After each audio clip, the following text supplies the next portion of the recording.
അമ്മേ പരിശുദ്ധ അമ്മേ, അമ്മേ പരിശുദ്ധ ദൈവമാതാവേ, കൃപാസനത്തിലൂടെ ഞങ്ങൾക്കും ഞങ്ങളുടെ ദേശത്തിനും അമ്മ മധ്യസ്ഥം തേടിത്തന്ന എല്ലാ അനുഗ്രഹങ്ങൾക്കും കൃപകൾക്കും ഞങ്ങളിപ്പോൾ ഹൃദയം നിറഞ്ഞ നന്ദി പറയുന്നു. അമ്മേ പരിശുദ്ധമ്മേ ദൈവമാതാവേ, 2004 ഡിസംബർ 7 ഉച്ചകഴിഞ്ഞ് 2:30 കൃപാസനത്തിൽ സംഭവിച്ച അമ്മയുടെ പ്രത്യക്ഷപ്പെടലിനെ തിരുസഭയ്ക്ക് സമർപ്പിച്ചിരിക്കുന്ന പഠനരേഖകളുടെ മേൽ സഭാത്മകമായ പഠനം ആരംഭിക്കുവാൻ ഞങ്ങൾ പ്രാർത്ഥിക്കുന്നു. അമ്മേ പരിശുദ്ധമേ, ഭൂസ്വർലോകങ്ങളുടെ രാജ്ഞിയായ അങ്ങേയ്ക്ക് ഭൗമസംരക്ഷണത്തിനായി പ്രപഞ്ചപ്രകൃതിയെ തന്നെ തിരുസഭ പ്രതിഷ്ഠിക്കുവാൻ ഈ പ്രത്യക്ഷീകരണം വഴി ഇടയാക്കണമേ. പരിശുദ്ധമേ, ജപമാല മാതാവേ, സകല കൃപാസനം പ്രാർത്ഥനയോടും ചേർത്ത് ഞങ്ങളിപ്പോൾ പ്രാർത്ഥിക്കുന്ന ഈ കുടുംബത്തിന്റെ പ്രത്യേക നിയോഗം പറ മക്കളെ.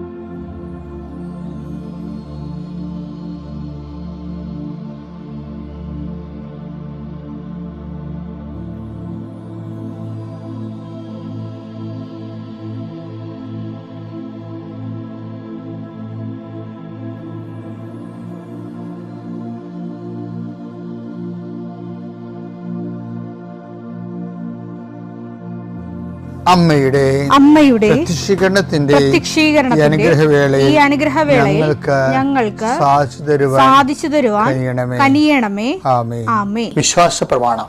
സർവശക്തനായ പിതാവും ആകാശത്തിന്റെയും ഭൂമിയുടെയും സൃഷ്ടാവുമായ ദൈവത്തിൽ ഞാൻ വിശ്വസിക്കുന്നു. അവിടുത്തെ ഏകപുത്രനും ഞങ്ങളുടെ കർത്താവുമായ ഈശോമിശിഹായിലും ഞാൻ വിശ്വസിക്കുന്നു.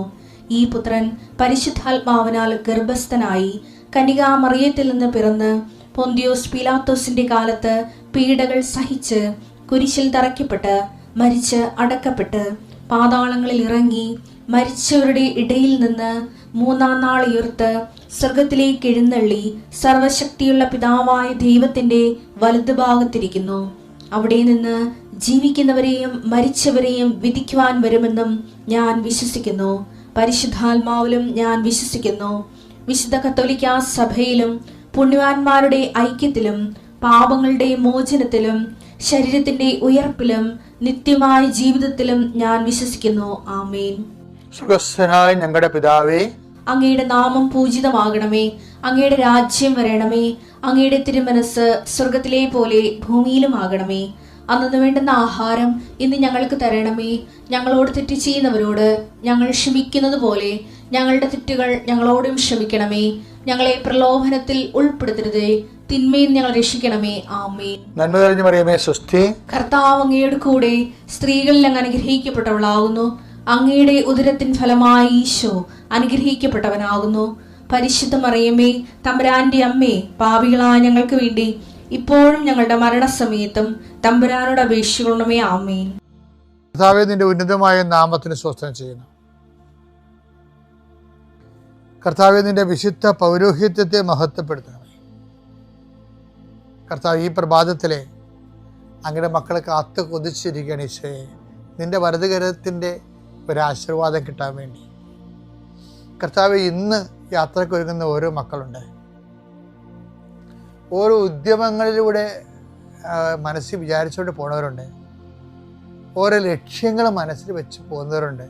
കർത്താവേ, നിന്റെ തിരുമുറുവാർന്ന് ആണിപ്പെടുതാന്ന് വലതുകരം മക്കളുടെ ശിരസ് വെക്കണമേ. അവർ പോകുന്നിടത്തേക്കല്ല നീ പോകുന്നിടത്തേക്കെല്ലാം ഞാൻ നിന്റെ കൂടെ വരുമെന്ന് കർത്താവ് അങ്ങ് പറഞ്ഞിട്ടുണ്ടല്ലോ ഈശോയെ. അങ്ങയുടെ സഞ്ചാര സാന്നിധ്യം അങ്ങയുടെ മക്കളുടെ കൂടെ ഉണ്ടായിരിക്കണമെന്ന് പ്രാർത്ഥിക്കുന്നു. കർത്താവേ, ഉദ്യോഗത്തിൻ്റെ കാര്യത്തിന് വേണ്ടി പോകുന്നവരുണ്ട്,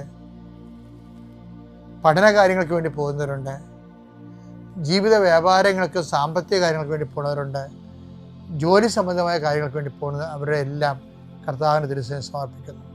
ടെസ്റ്റ്, ഇൻ്റർവ്യൂ, പരീക്ഷ, അതുപോലെ ഏജൻസി, ക്രയവിക്രയങ്ങൾ, ജീവിതമാർഗങ്ങൾ, വിദൂര യാത്രകൾ, അങ്ങനെ ബന്ധുത്വം മുറക്ക് പോകുന്ന വിവാഹ യാത്രകൾ, ഈശോയെ എവിടെയെല്ലാമൊക്കെ പോകുന്നു അവിടെയെല്ലാം അങ്ങയുടെ മക്കളുടെ കൂടെ നീ ഉണ്ടാകണമേ എന്ന് പ്രാർത്ഥിക്കുന്നു. ഇന്നത്തെ മുഴുവൻ യാത്രകളിൽ കർത്താവ് നിൻ്റെ കൂടെ ഉണ്ടാവുകയും മാതാവ് നിൻ്റെ വലതുകരം ഗ്രഹിക്കുകയും സഞ്ചാരി മാതാവ് രാത്രി നീ തിരികെ വരുമ്പോൾ നിന്നെ ആരോഗ്യത്തോടെയും സമാധാനത്തോടെയും സുരക്ഷിതമായി ദൈവം നിന്നെ തിരികെ എത്തിക്കുകയും ചെയ്യട്ടെ. നിത്യം പിതാവും പുത്രനും പരിശുദ്ധാത്മാവും സുരക്ഷിതം നീക്കുവാമേ. എൻ്റെ പ്രിയപ്പെട്ടവരെ, കൃപാസനം തുടങ്ങിയ കാലത്തിലെ 1987 അന്നൊക്കെ ആൾക്കാരെ ഞാൻ കാണുമ്പോൾ എൻ്റെ ഈ ആൾക്കാർക്ക് ഇന്ന് പത്രത്തിൻ്റെ ചീട്ട് പോലെ അന്നൊരു ചീട്ടുണ്ടായിരുന്നു. അതിന്മേൽ ഒരു വചനം ഉണ്ടായിരുന്നു. ആ വചനം ഇതാണ്. എന്താണ്?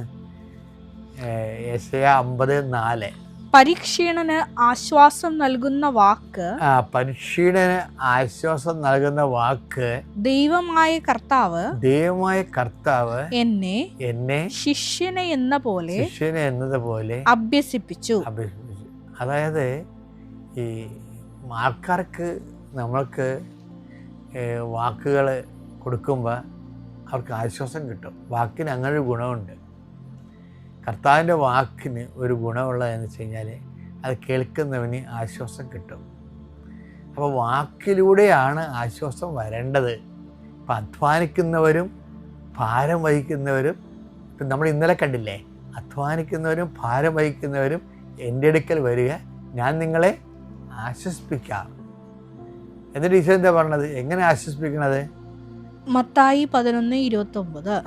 ഞാൻ ശാന്തശീലനും വിനീത ഹൃദയനുമാകയാൽ എന്റെ നുകം വഹിക്കുകയും എന്നിൽ നിന്ന് പഠിക്കുകയും ചെയ്യും, അപ്പോൾ നിങ്ങൾക്ക് ആശ്വാസം ലഭിക്കും. അതാണ് വിഷയം.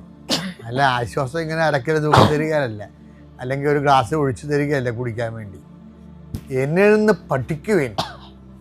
കർത്താവ് വചനത്തെ മാംസമായ ആളാണ്. ആ വചനം മാംസമായ ആള് ഈ ഭൗതികമായ സാഹചര്യത്തിൽ വരുമ്പോൾ എടുക്കുന്ന നിലപാടുകളാണ് ശരിക്കും വചനാധിഷ്ഠിതമായ നിലപാട്. അതാണ് നമുക്ക് ആശ്വാസം തരേണ്ടതെന്നാണ് പറയുന്നത്. ആ വചനാധിഷ്ഠിതമായ നിലപാട്, നിങ്ങൾ എന്നിൽ നിന്ന് പഠിക്കുവേൻ, അപ്പോൾ നിങ്ങൾക്ക് ആശ്വാസം ലഭിക്കുമെന്ന് പറയുന്നത്. അപ്പോൾ കർത്താവിൽ നിന്ന് പഠിക്കണതിൻ്റെ ഒന്നാമത്തെ കാര്യം എന്താണ്? ഞാൻ ശാന്തശീലനാണെന്ന്. ഇപ്പം വ്യഗ്രത, ഇപ്പം ഈശോയുടെ വാക്ക് പറഞ്ഞില്ലേ, ശാന്തശീലർ അനുഗ്രഹരാകുന്നു, അവർ ഭൂമി കൈവശമാക്കും. മത്തായി 5:5. ശാന്തശീലർ ഭാഗ്യവാന്മാർ.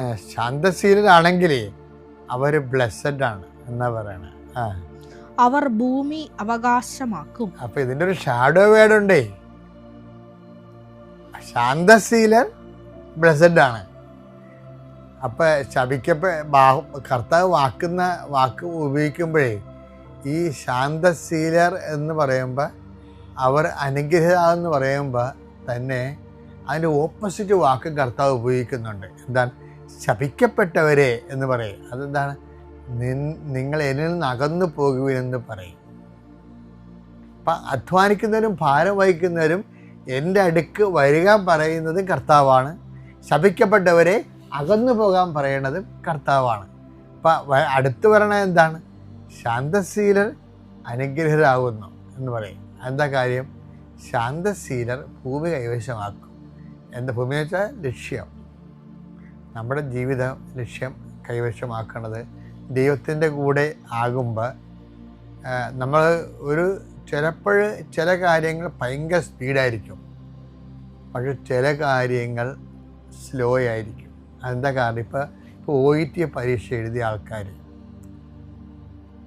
അവർ റിസൾട്ട് നോക്കാൻ വേണ്ടി എന്തുമാത്രം വ്യഗ്രത കൊണ്ട്, അല്ലേ, പഠിക്കാൻ വേണ്ടി എന്തുമാത്രം വ്യഗ്രത, എന്തുമാത്രം ആൾക്കാരോട് കോമ്പറ്റീറ്റ് ചെയ്താണ് അവർ പഠിക്കണത്. എന്നിട്ട് ദൈവത്തോട് നമ്മൾ അതിൻ്റെ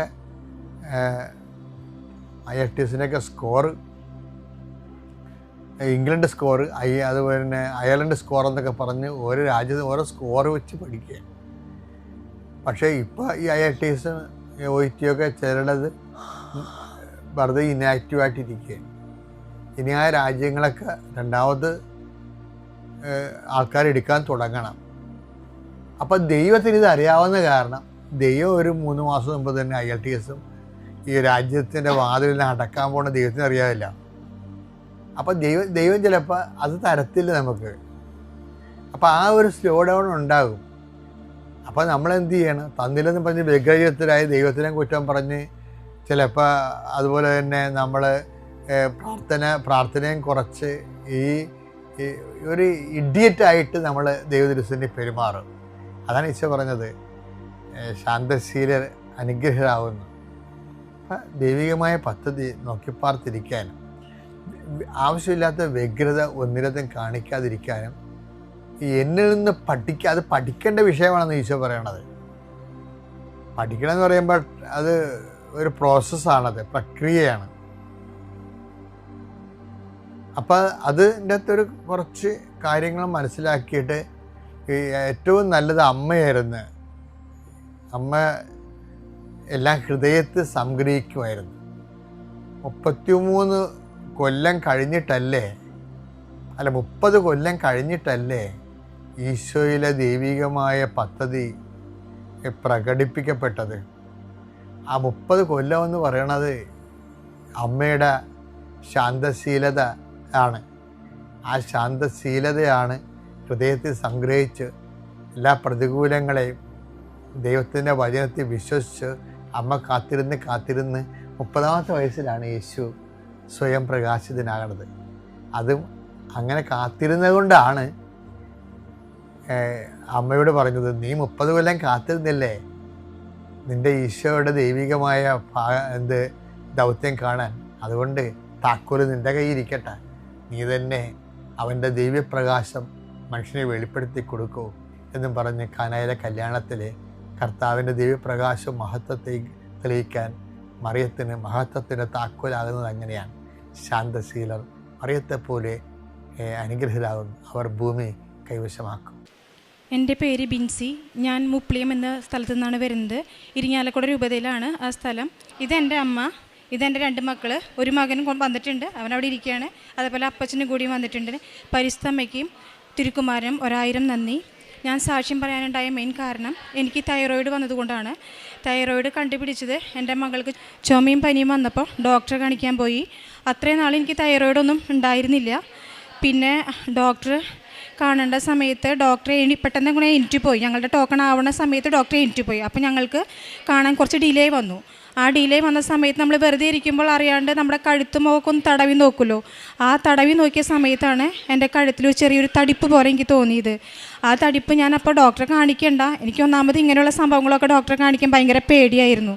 അപ്പോൾ എൻ്റെ തൊട്ടപ്പുറത്തിരുന്ന ചേച്ചി പറഞ്ഞു, മോളെ നീ ആ തടിപ്പും കൂടി ഒന്ന് കാണിച്ചു എന്ന് പറഞ്ഞു. അപ്പോൾ ഞാൻ പറഞ്ഞു, ചേച്ചി ഞാൻ ടോക്കൺ എടുത്തിട്ടില്ല, അപ്പോൾ ഞാൻ എങ്ങനെ കാണിക്കാമെന്ന് ചോദിച്ചു. പറഞ്ഞു, വേണ്ട മോളുടെ ടോക്കണിൽ തന്നെ ഒന്ന് കാണിച്ചോ എന്ന് പറഞ്ഞു. അപ്പം ഞാൻ ആ ഡോക്ടറെ കണ്ടപ്പോൾ മോളുടെ വിവരം പറയുന്നതോടൊപ്പം തന്നെ എൻ്റെ ഈ തടിപ്പും പറഞ്ഞു. അപ്പോൾ ഡോക്ടർ പറഞ്ഞു, ഇത് തൈറോയിഡാണ്, സർജറി എന്തായാലും വേണ്ടി വരുമെന്ന് പറഞ്ഞു. അപ്പോൾ സ്കാൻ ചെയ്യാനും ബ്ലഡ് ടെസ്റ്റ് ചെയ്യാനൊക്കെ എഴുതി തന്നു. ഞാൻ എന്നിട്ട് അന്ന് തന്നെ ഉച്ചതിരിഞ്ഞ് ഈ സ്കാനല്ല ബ്ലഡ് ടെസ്റ്റ് ചെയ്യൽ അന്ന് നടത്തി. വേറൊരു ദിവസം സ്കാനിങ്ങും നടത്തി. സ്കാൻ ചെയ്ത് കഴിഞ്ഞ് ആദ്യം ഡോക്ടറെ കാണിച്ചപ്പോൾ ഡോക്ടർ പറഞ്ഞു, എന്തായാലും സർജറി വേണ്ടി വരും എന്ന് പറഞ്ഞു. അപ്പം എനിക്ക് ഭയങ്കര പേടിയായി. അപ്പം ഞാൻ എൻ്റെ അമ്മയോട് പറഞ്ഞു, അമ്മ എനിക്ക് തൈറോയിഡ് ഉണ്ട്, എനിക്ക് ആകെ പേടിയാവണമെന്ന് പറഞ്ഞു. അപ്പോൾ അമ്മച്ചി പറഞ്ഞു, എൻ്റെ തൊണ്ടയിൽ അമ്മച്ചി തൈലം പുരട്ടി തന്നു. അതോടൊപ്പം തന്നെ എനിക്ക് അമ്മച്ചി തേനും തരുന്നുണ്ടായിരുന്നു. ഞാൻ എന്നിട്ട് പറഞ്ഞു, മോളെ നീ കൃപാസനത്തിൽ വന്ന് ഉടമ്പടി എടുക്കുക, മോളുടെ എല്ലാം മാറുമെന്ന് പറഞ്ഞു. ഞാനപ്പോൾ മനസ്സിൽ വിചാരിച്ചു, എൻ്റെ മാതാവേ എൻ്റെ തൈറോയിഡിന് മാറ്റി തരണം, ഞാൻ ഉടമ്പടി എടുക്കണമെന്ന് ഞാൻ മനസ്സിൽ വിചാരിച്ചു. അപ്പോൾ തന്നെ ഞാൻ വേറൊരു ഡോക്ടറെ 2 ദിവസം കഴിഞ്ഞപ്പോൾ വേറൊരു ഡോക്ടറെ കാണിച്ചു.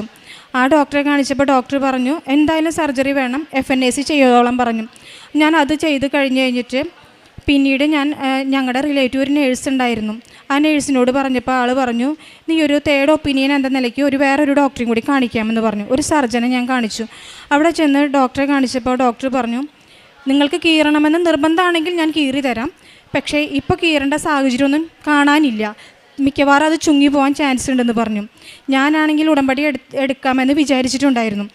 അങ്ങനെ ആ ഡോക്ടർ ആ തൈറോയിഡ് സർജറി വേണ്ടാന്ന് പറഞ്ഞ സന്തോഷത്തിൽ ഞാൻ വരികയും ചെയ്തു. ഞാൻ അമ്മച്ചിയോട് പറഞ്ഞു ഞാൻ എന്തായാലും ഉടമ്പടി എടുക്കാമെന്ന് പറഞ്ഞു. ഞാനും അമ്മയും കൂടി ഒരു ദിവസം ഇവിടെ ഉടമ്പടി എടുക്കാൻ വന്നു. ഞാൻ ഉടമ്പടി എടുത്തത് 22/2/2024 അങ്ങനെ ഉടമ്പടി എടുത്ത് ഇപ്പോൾ ഈ നിമിഷം വരെ ഞാൻ 3 മാസം കൂടുമ്പോൾ തൈറോയിഡ് ടെസ്റ്റ് ചെയ്ത് ഡോക്ടറെ കാണാൻ പോകാറുണ്ട്. ഒരു ടാബ്ലറ്റും ഇതിനു വേണ്ടി ഞാൻ കഴിച്ചിട്ടുമില്ല. ഈ തൈലും ഉപ്പും തേനും ഉപയോഗിച്ചത് വഴിയാണ് എൻ്റെ തൈറോയിഡ് ഈ നിമിഷം വരെ സർജറി ഒന്നും കൂടാണ്ട് നിലനിന്ന് പോയത്. ഇനിയും എനിക്ക് സർജറി വേണ്ട എന്ന പൂർണ്ണ വിശ്വാസമുണ്ട്.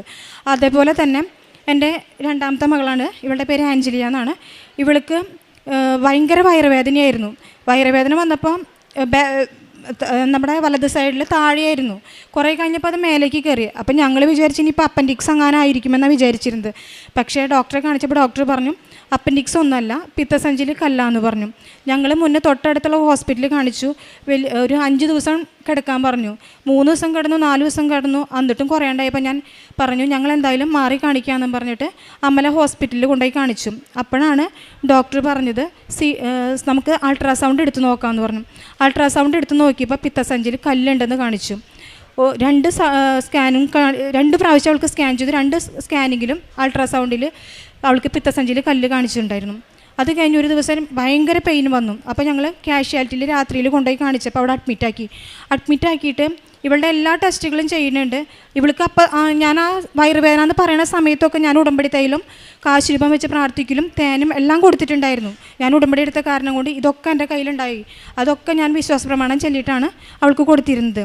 അത് കഴിഞ്ഞ് ഞാൻ കാഷ്വാലിറ്റിയിൽ കൊണ്ടുപോയി ഇവളെ നേരെ ജനറൽ സർജറി വാർഡിൽ കൊണ്ടുപോയി അഡ്മിറ്റാക്കി. എന്നും ഡോക്ടർ പറയും വേദനയുണ്ടോ എന്ന് വന്ന് ചോദിക്കും. ഇവൾ പറയും വേദനയ്ക്ക് ഒരു മാറ്റമില്ല എന്ന് പറയും. ഇവൾക്ക് ഭക്ഷണമൊന്നും കൊടുക്കണ്ട, അങ്ങനെ തന്നെ വെറുതെ ട്രിപ്പ് മാത്രം ചെയ്തിട്ടുണ്ടായിരുന്നുള്ളൂ. വേറെ ഒരു മരുന്ന് അവൾക്ക് കൊടുത്തില്ല. ഇവളുടെ വേദന എന്താണെന്ന് കണ്ടുപിടിക്കാനും പറ്റണില്ല. അവർ കുറേ കഴിഞ്ഞിട്ട് സർജറി വേണമെന്ന് പറഞ്ഞു. 2 പ്രാവശ്യം ഇവൾക്ക് സർജറിക്ക് വേണ്ടി എല്ലാ പ്രിപ്പറേഷനും നടന്നു. അത് കഴിഞ്ഞ് ആ സർജറിക്ക് വേണ്ട ഡ്രസ്സ് മാത്രം മാറ്റി പോകേണ്ട സമയത്ത് ഒരു ഡോക്ടർ പറഞ്ഞു നമുക്ക് CT സ്കാനും കൂടി എടുക്കാമെന്ന് പറഞ്ഞു. ആ CT സ്കാൻ ചെയ്ത് അതിൻ്റെ റിസൾട്ട് വന്നപ്പോൾ ആ പിത്തസഞ്ചിയിൽ കല്ല് കാണാനില്ല. ഇവളെ സ്കാൻ ചെയ്യാൻ പോണതിന് മുന്നേ ഉടമ്പടി തൈലം അവളുടെ മേത്ത് ആ വയറിൻ്റെ ഭാഗത്ത് വിശ്വാസ പ്രമാണം ചൊല്ലി കുരിശ് വരച്ച് തൈലം പറ്റിയിരുന്നു. അതോടൊപ്പം തന്നെ കാശുരൂപം വെച്ച് പ്രാർത്ഥിച്ചു. അതേപോലെ തന്നെ വിശ്വാസ പ്രമാണം ചൊല്ലി കാശുരൂപം വെച്ച് പ്രാർത്ഥിച്ച് തേനും കൊടുത്തിട്ടൊക്കെയാണ് ഇവളെ ഞാൻ CT സ്കാനിന് കൊണ്ടുപോയത്. എപ്പോൾ പോകുമ്പോഴും മാതാവിൻ്റെ ഈ കൊന്ത എൻ്റെ കയ്യിലുണ്ടാവും. എവിടേക്ക് പോവുകയാണെങ്കിലും ആ കൊന്ത എൻ്റെ കയ്യിലുണ്ടാവും, കാശുരൂപം എൻ്റെ കയ്യിലുണ്ടാവുമായിരുന്നു. ആ CTയിൽ അവളുടെ കല്ല് മാതാവ് പൂർണ്ണമായി എടുത്തു മാറ്റി. പിന്നെ എനിക്ക് തലവേദന ഉണ്ടായിരുന്നു. തലവേദന 10-15 വർഷമായിട്ടുള്ള തലവേദനയായിരുന്നു. തലവേദന ഭയങ്കര കാഠിന്യമുള്ള തലവേദന. ഒരു വെയിൽ കൊണ്ടു കഴിഞ്ഞാൽ അപ്പം എനിക്ക് തലവേദന, പുറത്തേക്ക് ഇറങ്ങാൻ പറ്റില്ല. തുണി വരെ ഞാൻ തലയിൽ കെട്ടിവെക്കാറുണ്ടായിരുന്നു തലവേദന മൂലം. ലൈറ്റ് ഇടുമ്പോൾ വെളിച്ചം കാണുമ്പോഴൊക്കെ എനിക്ക് ഭയങ്കര തലവേദന വരും.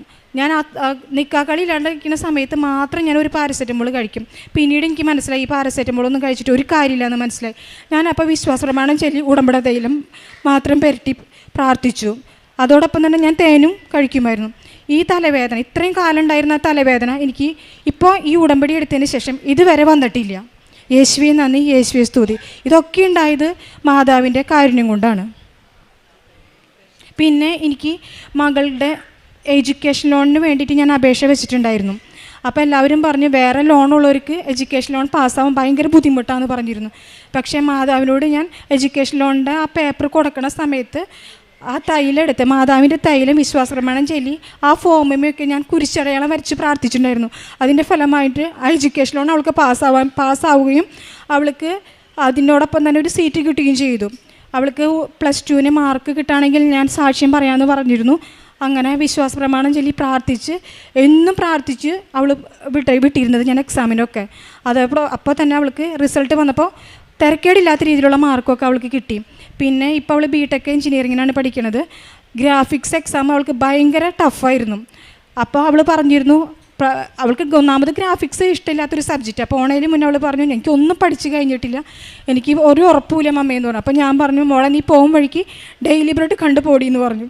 അങ്ങനെ അവൾ പോകും വഴിക്ക് ഡെയിലി ബ്രെഡ് കണ്ട് പോയി. അതിൻ്റെ ഫലമായിട്ട് ആ എക്സാം നല്ല എളുപ്പത്തോടു കൂടി അവൾക്ക് എഴുതാനും സാധിച്ചു. എനിക്ക് പിന്നെ കാരുണ്യ പ്രവർത്തികൾ എന്ന് പറയാനായിട്ട് സാമ്പത്തികമായി ഞാൻ കുറച്ച് പിന്നോക്കമുള്ള അവസ്ഥയിലാണിപ്പോൾ.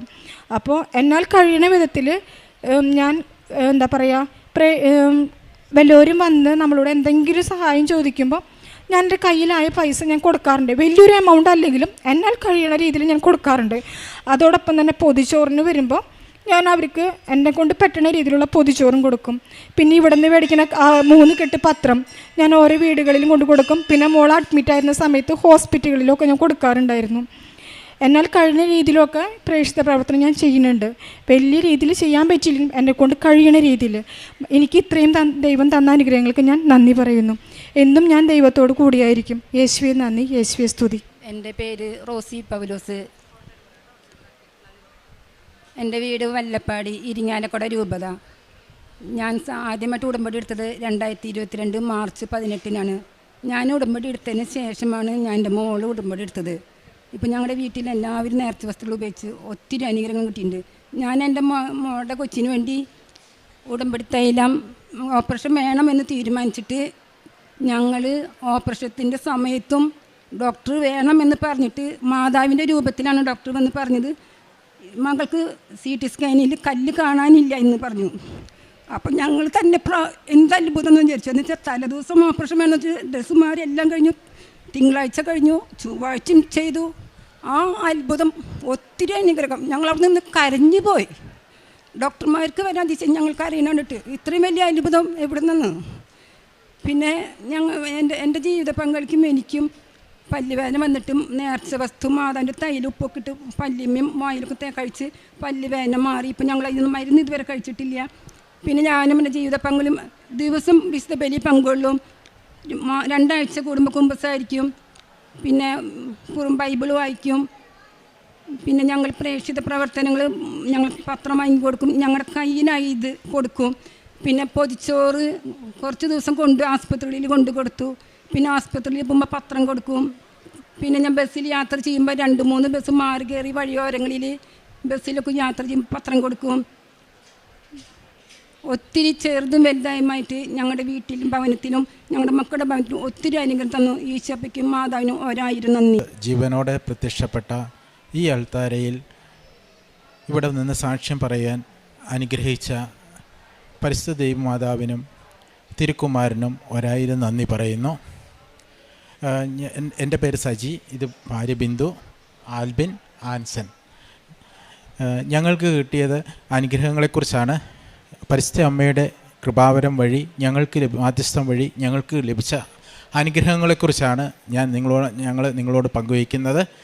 ആദ്യമായിട്ട് എൻ്റെ ഒരു ആൻറ്റിയാണ് എനിക്ക് കൃപാസന പത്രം തരികയും ആൻറ്റി വഴിയായിട്ടാണ് കൃപാസനത്തെക്കുറിച്ച് ഞങ്ങൾ അറിയുകയും ചെയ്തത്. അങ്ങനെ ഞങ്ങൾ കൃപാസനത്തിലെത്തുന്നു. 2004-ലാണ് ഞങ്ങൾ ഉടമ്പടി എടുക്കുന്നത്. ഞങ്ങൾ ഉടമ്പടി എടുക്കുന്നത് പ്രധാനമായിട്ടും ഞങ്ങളുടെ 2 സ്ഥലം വിൽപ്പനയെക്കുറിച്ച് ഉള്ള തടസ്സങ്ങൾ മാറുക എന്നുള്ള കാര്യത്തെക്കുറിച്ചായിരുന്നു. ഒന്നാമത്തെ സ്ഥലം ഞങ്ങൾ പാലക്കാട് ഉള്ള ഒരു സ്ഥലമായിരുന്നു. അത് 5 വർഷമായിട്ട് ഞങ്ങൾ വിൽപ്പനയ്ക്ക് വേണ്ടി ഞങ്ങൾ ശ്രമിച്ചുകൊണ്ടിരുന്നു. അങ്ങനെ ഓരോരുത്തർ വരുന്നു പോകുന്നു. സ്ഥലത്തിന് KLU ഇല്ലാത്ത സ്ഥലമായിരുന്നു. അതുകൊണ്ട് തന്നെ ആ ഒരു പ്രശ്നത്തിൽ സ്ഥല വിൽപ്പന തടസ്സപ്പെട്ട് നിൽക്കുകയാണ്. അപ്പോൾ KLUവിന് വേണ്ടി അപേക്ഷിച്ചു. പക്ഷേ ഫയലുകളുടെ നീക്കുപോക്ക് വളരെ സ്ലോയിലായിരുന്നു. അങ്ങനെ ഇരിക്കുമ്പോഴത്തേന് ഞങ്ങളിവിടെ വന്ന് ഉടമ്പടി എടുക്കുന്നു. അതിനുശേഷം ഒരു ഉദ്യോഗസ്ഥൻ, ഇതുമായി ബന്ധപ്പെട്ട ഒരു ഉദ്യോഗസ്ഥൻ പറയുകയാണ്, നിങ്ങൾ നേരിട്ട് കളക്ട്രേറ്റിൽ ചെല്ലുക, കളക്ടറെ കാണുക, ഇതിൻ്റെ ഡെപ്യൂട്ടി കളക്ടറെ കാണുക, കണ്ടു കഴിഞ്ഞാൽ ഇതിനൊരു തീരുമാനം ഉണ്ടാകും എന്നുള്ള ഒരറിവ് കിട്ടുന്നു. അതും പ്രകാരം ഞാൻ കളക്ട്രേറ്റിൽ ചെല്ലുന്നു. അദ്ദേഹത്തിൻ്റെ ഓഫീസിൻ്റെ അവിടെ മുന്നിൽ വെയിറ്റ് ചെയ്യുകയാണ് അദ്ദേഹത്തിൻ്റെ അപ്പോയിൻമെൻറ്റിന് വേണ്ടി. ആ സമയത്ത് എൻ്റെ ഒരു ചേച്ചി ആ സമയത്ത് അതിൽ കടന്നു വരുന്നു. ചേച്ചി വന്നിട്ട് പറയുകയാണ്, കാര്യങ്ങൾ അന്വേഷിക്കുന്നു. അപ്പോൾ ഞാൻ പറഞ്ഞു, ഇതുപോലെ ഡെപ്യൂട്ടി കളക്ടറെ കാണാൻ വേണ്ടി ഇരിക്കുകയാണെന്ന് പറഞ്ഞു. അതിനെന്താ നമുക്ക് കയറിയേക്കാമെന്ന് പറഞ്ഞു. പരിശുദ്ധ അമ്മയാണ് ഞാൻ വിശ്വസിക്കുന്നു ആ ചേച്ചിയെ അതിൽ കടത്തിവിട്ടതും അങ്ങനെ വന്നതും. ഞങ്ങൾ നേരെ കളക്ടറുടെ അടുത്തേക്ക് ഓഫീസിലേക്ക് കയറി ചെല്ലുന്നു. അവിടെ ഇരുന്നു. ഉടനെ നമ്മുടെ ഫയൽ എടുത്തു നോക്കി. ഉടനെ പറഞ്ഞു, ഇത് 2-3 വർഷമായതാണല്ലോ, അർഹതപ്പെട്ടതാണല്ലോ, എത്രയും പെട്ടെന്ന് ഇത് കൊടുക്കേണ്ടതാണല്ലോ എന്ന് പറഞ്ഞ് ഉടൻ തന്നെ ആ സ്പോട്ടിൽ തന്നെ അത് സൈൻ ചെയ്ത് ഓർഡർ തരുന്നു. നമുക്ക് ഓർഡർ കിട്ടി. 1 മാസത്തിനുള്ളിൽ തന്നെ സ്ഥലം ഡിസ്പോസ് ചെയ്ത് മുഴുവൻ ഇടപാടുകളും തീരുന്നു. ഞങ്ങൾ അപ്പം ഇവിടെ നിന്നുള്ള ഉപ്പ് ആ സ്ഥലത്ത് നമ്മൾ ആ കളക്ട്രേറ്റിൽ കയറിയപ്പോൾ തന്നെ ഉപ്പ് അവിടെ ഉപയോഗിച്ച് മാതാവിൻ്റെ മാധ്യസ്ഥം തേടി തന്നെയാണ് ഞങ്ങൾ കയറിയത്. പിന്നെ ആ ഓഫീസിൽ കയറുമ്പോഴും നേർച്ച വസ്തുവായ ഉപ്പ് ആ ഓഫീസിലിട്ടിരുന്നു. അമ്മേ മാതാവേ കൂടെ ഉണ്ടാകണമേ എന്നുള്ള പ്രാർത്ഥനയോടുകൂടിയാണ് ഞാൻ കയറിയത്. എന്തായാലും അമ്മ ഒപ്പം കൂടെ ഉണ്ടായിരുന്നു. ആ ഭാഗം വളരെ ഭംഗിയായിട്ട് ഒരു മണിക്കൂറിനുള്ളിൽ 3 വർഷത്തെ പ്രശ്നം ഒരു മണിക്കൂർ സമയം കൊണ്ട് അദ്ദേഹത്തിൻ്റെ ഓഫീസിലിരുന്ന 10 മിനിറ്റ് സമയം കൊണ്ട് ആ പ്രശ്നം തീർന്നു, പരിഹരിച്ച് നമുക്ക് കൈ കിട്ടി. രണ്ടാമത്തേതെന്ന് പറഞ്ഞാൽ ഞങ്ങൾക്ക് വേറെ ഒരു സ്ഥലവും കൂടെ വിൽപ്പനയ്ക്കുണ്ടായിരുന്നു. അത് വളരെ പ്രശ്നം പിടിച്ചൊരു കേസായിരുന്നു. കാരണം ആ സ്ഥലം എഴുതി തന്നത് എൻ്റെ വല്യപ്പച്ചനാണ് എഴുതി തന്നത്. അപ്പൻ്റെ പേർക്കാണ് എഴുതി കൊടുത്തത്. അപ്പൻ്റെ പേർക്ക് എഴുതി കൊടുക്കുമ്പോൾ അതിലെ സർവേ നമ്പർ വ്യത്യാസപ്പെട്ടു പോയി. നമുക്കറിയാം, സർവേ നമ്പർ വ്യത്യാസപ്പെടുക എന്ന് പറഞ്ഞാൽ അഡ്രസ്സ് തന്നെ പോയി, സ്ഥലത്തിൻ്റെ അഡ്രസ്സേ മാറിപ്പോയി. അപ്പോൾ അത് ക്ലിയർ ചെയ്യണമെന്നുണ്ടെങ്കിൽ ഒരു മനുഷ്യായുസിൽ ചെയ്യാവുന്നതിനപ്പുറമുള്ള ഒരു കാര്യമാണ് ആ ഒരു പ്രശ്നം പരിഹരിക്കുക. കാരണം എന്നാ ചോദിച്ചു കഴിഞ്ഞാൽ, ഒന്നുകിൽ എഴുതി തന്നയാൾ മറിച്ച് എഴുതണം, ആൾ മരിച്ചു പോയി, പിന്നെ അത് സാധിക്കില്ല. രണ്ടാമത്തെ കാര്യം ഞാൻ മരിച്ച ആളുടെ മക്കളെല്ലാവരും കൂടെ ചേർന്ന് തിരിച്ച് ആ ആധാരം എഴുതണം. അപ്പോൾ അതെങ്ങനെയും എല്ലാവരെയും വിളിച്ച് കൂട്ടി സംഘടിപ്പിച്ചു. അത് ആധാരം എഴുതാനുള്ള കാര്യങ്ങളെല്ലാം വന്നപ്പോഴത്തേനാണ് വലിയൊരു പ്രതിസന്ധി അവിടെ വരുന്നത്. ഇവരുടെ എല്ലാം പേര് ആധാരത്തിൽ എഴുതിയിരിക്കുന്ന വീട്ടിൽ വിളിക്കുന്ന പേരാണ്. ഇവരുടെ എല്ലാം ആധാർ കാർഡിലെ പേര് അവരുടെ ഒഫീഷ്യൽ നെയിം മാമോദിസ പേരുമാണ്. ഇപ്പം രണ്ടും 2 പേരാണ്. അപ്പം 1 and same സർട്ടിഫിക്കറ്റ് എല്ലാവരുടെയും എടുക്കേണ്ട വരും. അപ്പോൾ അങ്ങനെ എടുക്കണമെന്നുണ്ടെങ്കിൽ 1 and same സർട്ടിഫിക്കറ്റ് അവരവരുടെ വില്ലേജിൽ പോയി അവരവരുടെ വില്ലേജ് ഓഫീസറുടെ നിന്ന് 1 and same സർട്ടിഫിക്കറ്റ് എടുത്ത് വരിക എന്ന് പറഞ്ഞു കഴിഞ്ഞാൽ ഒരു മനുഷ്യായുസിൽ തീർക്കാവുന്ന ഒരു പ്രശ്നമൊന്നുമല്ല. പക്ഷേ അവിടെയും മാതാവ് വളരെ ഭംഗിയായിട്ട് ഞങ്ങൾക്ക് വേണ്ടി പ്രവർത്തിച്ചു. ഓരോ ഓഫീസിലും നമ്മൾ ചെല്ലുമ്പോഴും മാതാവിൻ്റെ മാധ്യസ്ഥ അപേക്ഷിച്ച് ആ ഉപ്പ് ആ ഓഫീസിലിട്ട് നമ്മൾ കയറി ചെന്ന് നമ്മൾ കാര്യങ്ങൾ അവതരിപ്പിച്ച് കഴിയുമ്പോൾ ആ ഓഫീസിൽ ആരെങ്കിലും ഒരാൾ പരിചയക്കാരനായിട്ട് വരുന്നു. സാറേ ഇത് ഒപ്പിട്ട് കൊടുത്തോ, എനിക്ക് വ്യക്തിപരമായിട്ട് പേഴ്സണലി അറിയുന്ന വ്യക്തിയാണ്, ധൈര്യമായിട്ട് ഒപ്പിട്ട് കൊടുത്തോ എന്ന് പറഞ്ഞ് സാറേ ഒപ്പിട്ട് സാറേ എന്ന് പറഞ്ഞ് നിർബന്ധിച്ച് അങ്ങനെ അത്രയും ഫ്രീഡത്തോടെ ഒപ്പിടിച്ച് നമുക്ക് ആ സർട്ടിഫിക്കറ്റ് കിട്ടുകയാണ്. അങ്ങനെ സർട്ടിഫിക്കറ്റ് എല്ലാം കളക്ട് ചെയ്ത് ഞങ്ങൾ ഈ ആധാരം തിരിച്ച്, അതായത് അതിൻ്റെ പഴയാധാരം തിരുത്തി എഴുതി വന്നു കഴിഞ്ഞപ്പോഴത്തേന് തന്നെ നമുക്ക് സ്ഥലത്തിൻ്റെ വിൽപ്പനയ്ക്കുള്ള വാങ്ങാനുള്ള ആൾ റെഡിയായിട്ട് വരുന്നു. അവർ ആ സ്ഥലം വിൽപ്പനയ്ക്ക് അവർ വാങ്ങാൻ റെഡിയായിട്ട് വരുന്നു, പൈസ തരുന്നു, സ്ഥലം വാങ്ങുന്നു. അങ്ങനെ അത് രണ്ടാമത്തെ ഒരു കാര്യവും നടന്നു. മൂന്നാമത്തെ എന്ന് പറഞ്ഞാൽ എൻ്റെ മൂത്ത മോൻ്റെ കാര്യമാണ്. അവൻ +1 പഠിച്ചത് ഹ്യൂമാനിറ്റീസ് ആയിരുന്നു. അവന് ആഗ്രഹം BCAക്ക് പോകാനാണ്. അപ്പം നമുക്കെല്ലാവർക്കും അറിയാം, സയൻസ് ഗ്രൂപ്പ് എടുത്തവർക്ക് BCAക്കിലേക്ക് പോകാനായിട്ട് ഇതുവരെയും നിയമപരമായിട്ടുള്ള അനുവാദമുള്ളൂ. അപ്പോൾ അങ്ങനെ വന്നപ്പോൾ ഈ ഒരു കാര്യത്തെ സമർപ്പിച്ചുകൊണ്ട് ഞങ്ങൾ വീണ്ടും ഉടമ്പടി എടുത്ത് പ്രാർത്ഥിച്ചു. അപ്പോൾ അങ്ങനെ പ്രാർത്ഥിച്ചു. 1 വർഷം കടന്നു, അടുത്ത വർഷമായപ്പോഴത്തേന് ഈ നിയമം തന്നെ അങ്ങോട്ട് മാതാവ് മാറ്റി എഴുതി തരികയാണ് ചെയ്യുന്നത്. അതായത് എല്ലാ ഗ്രൂപ്പിലും, അതായത് +1 +2 ഏത് ഗ്രൂപ്പ് ഏത് സ്ട്രീമിൽ പോകുന്നവർക്കും BCAക്ക് പോകാം എന്നുള്ള നിയമം പുതിയതായിട്ട് വരുന്നു. KTU യൂണിവേഴ്സിറ്റിയിൽ ആ നിയമം നമ്മുടെ ഇവിടെ അവിടെ പാസ്സായി. ആ നിയമപ്രകാരം ഇപ്പോൾ അവന് BCA ഫസ്റ്റ് ഇയറിന് പഠിക്കുന്നു. ഇനി അതും കൂടാതെ ഈ വിവരം ഞങ്ങൾ അറിയുന്നില്ല, ഇങ്ങനെ ഒരു നിയമമാറ്റം ഉണ്ടായ വിവരം. അപ്പം നമ്മൾ ഇങ്ങനെ ഒരു ദിവസം വെറുതെ നെറ്റിലിരുന്ന് തപ്പിക്കൊണ്ടിരുന്നപ്പോഴാണ് ഇങ്ങനെയൊരു ചേഞ്ച് ഉണ്ട് എന്നും, അടുത്തുള്ള നമ്മുടെ കോളേജുകളിലെല്ലാം KTUവിൻ്റെ അഫിലിയേഷനുള്ള കോളേജുകൾ ഏതൊക്കെയും തപ്പിക്കൊണ്ട് വന്നപ്പോൾ ഞങ്ങളുടെ തൊട്ടടുത്ത് തന്നെയുള്ള കോളേജിൽ ഒരേ ഒരു സീറ്റ്, ജസ്റ്റ് ഇവന് വേണ്ടി മാത്രം ഒരേ ഒരു സീറ്റ് മാതാവ് അവിടെ റിസർവ് ചെയ്ത് വെച്ചിരിക്കുന്നു. ഞങ്ങൾ വിളിക്കുന്നു, ഒരു സീറ്റുണ്ട്, നാളെ വന്ന് ജോയിൻ ചെയ്തോളൂ എന്ന് പറയുന്നു.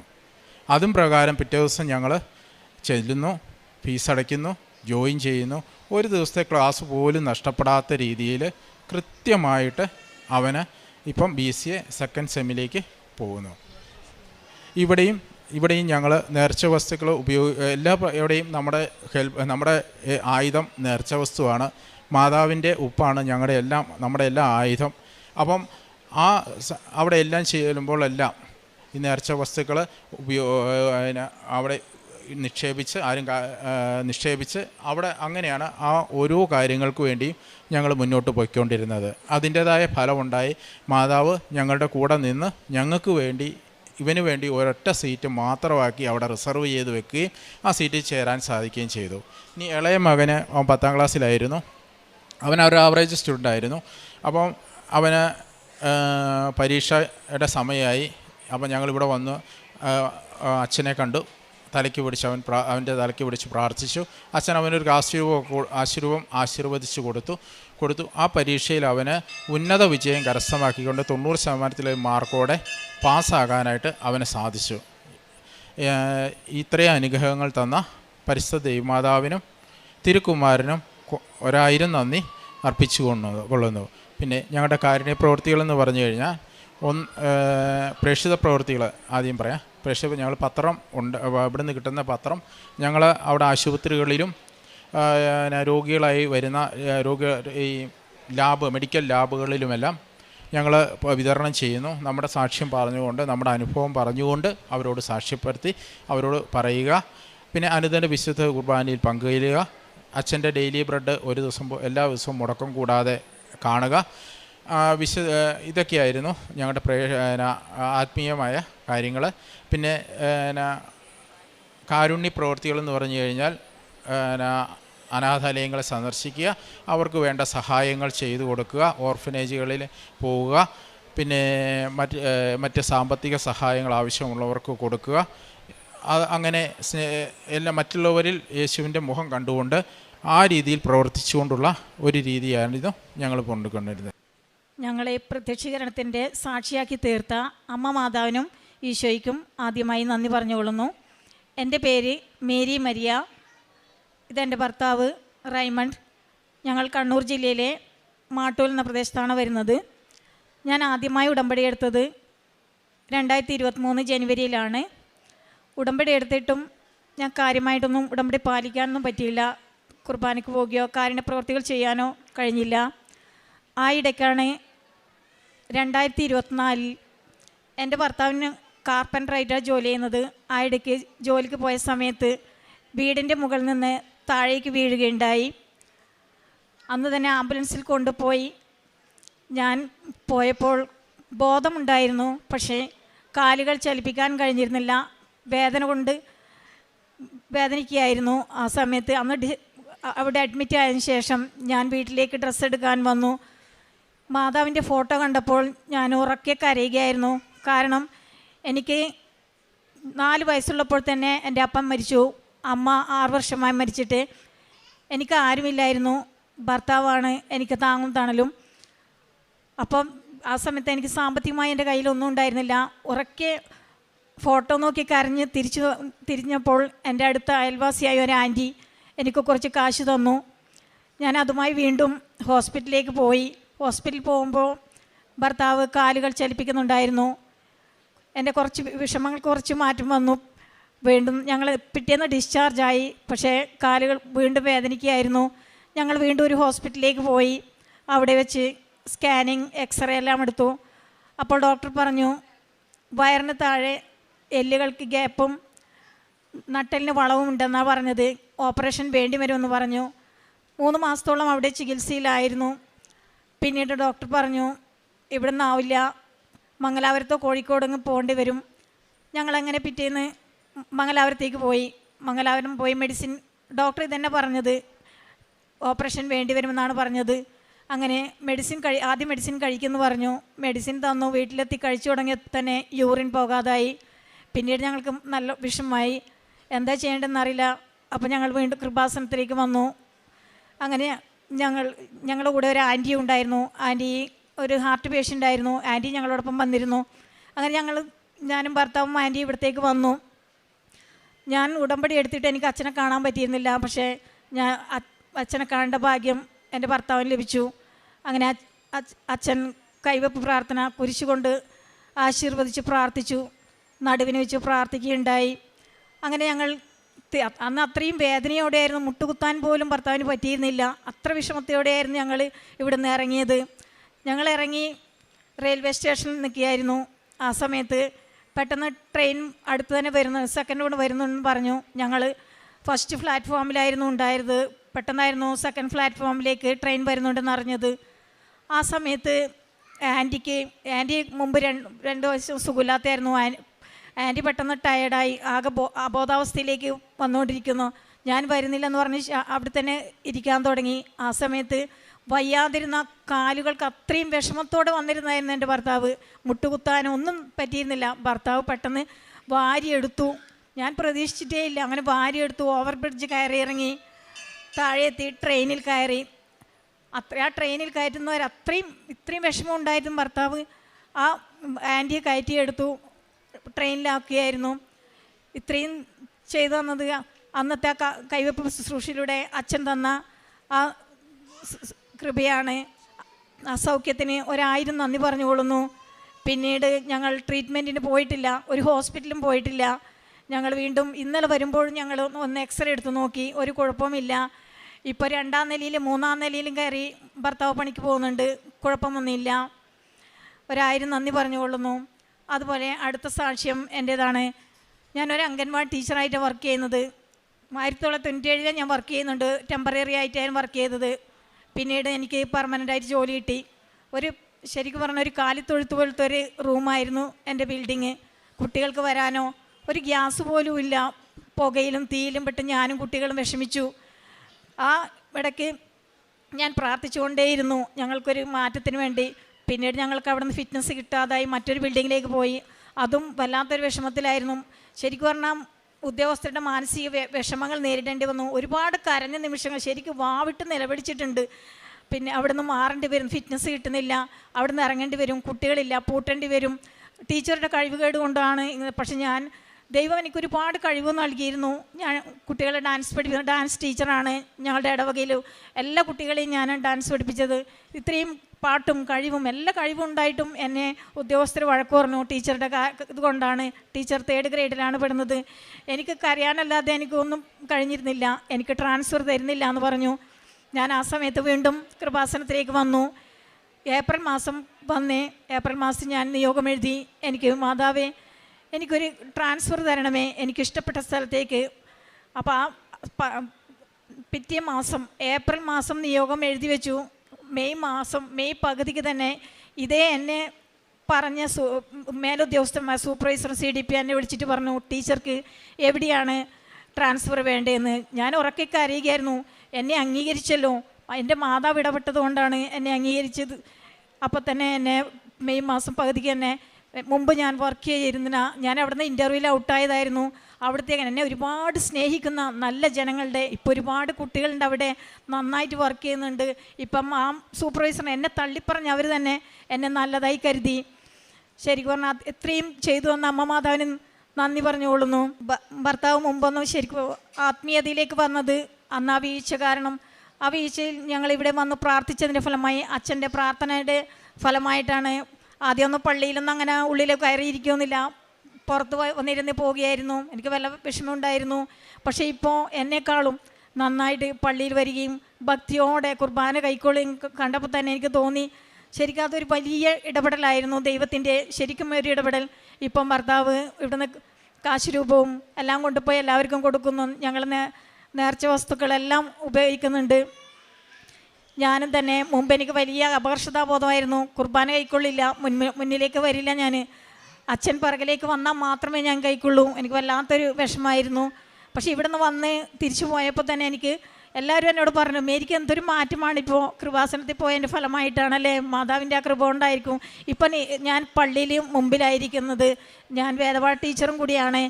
ഞാൻ ഏറ്റവും മുമ്പിലിരുന്ന കുട്ടികളെ ഓരോ കാര്യം ശരിക്കും എന്നെ പറയുന്നത് തന്നെ ഇപ്പം ടീച്ചർ വിശ്വാസ പരിശീലന പ്രക്രിയ ശരിക്കും ഈ ടീച്ചറാണ് നടത്തുന്നത്. ഞാൻ കുട്ടികളെയും കൊണ്ട് പ്രേക്ഷിത പ്രവർത്തനം എന്ന പോലെ ഓരോ രോഗികളെ സന്ദർശിക്കും. ഞാനും ഭർത്താവും പോകാറുണ്ട്. ഞങ്ങൾ വേദപാഠ കുട്ടികളെയും കൂട്ടി പ്രായമായവരുടെ വീട്ടിലും രോഗികളുടെ വീട്ടിലും പോയി അവർക്ക് ഗിഫ്റ്റുകളും കാശുകളും നൽകും. അനാഥ മന്ദിരത്തിൽ പോകുന്നുണ്ട്, അവർക്ക് വേണ്ട സഹായം ഞങ്ങൾ ചെയ്തു കൊടുക്കുന്നുണ്ട്. ഇത്രയും നൽകിയത് ശരിക്കും പറഞ്ഞാൽ ഇവിടെ വന്ന് ആ പ്രാർത്ഥിച്ചതിൻ്റെ ഫലമായിട്ടാണ്. അമ്മ മാതാവിൻ്റെ പ്രത്യേക ഇടപെടലിന് 1000 നന്ദി പറഞ്ഞുകൊള്ളുന്നു. ഞങ്ങളെ സുഖപ്പെടുത്തിയ അമ്മ മാതാവിനും ഈശോക്കും നന്ദി പറയും. പരിശുദ്ധ അമ്മ ജീവനോടെ പ്രത്യക്ഷപ്പെട്ട ഈ അൾത്താരയിൽ പ്രത്യക്ഷീകരണത്തിൻ്റെ സാക്ഷികളാകാൻ ഞങ്ങളെ 3 പേരെയും ഇവിടെ എത്തിച്ചതിന് പരിശുദ്ധ അമ്മയ്ക്കും ദിവ്യകുമാരനും 1000 നന്ദി. ഞാൻ സന്തോഷ് ജോസഫ്. ഇത് എൻ്റെ ഭാര്യ റീനാമോൾ തോമസ്. ഞങ്ങളുടെ ഒരേ ഒരു മകൾ ആഞ്ചലീന. ഞാൻ ഒരു അധ്യാപകനാണ്. വൈഫ് ഒരു നേഴ്സാണ്. കൊച്ച് +2 കഴിഞ്ഞു.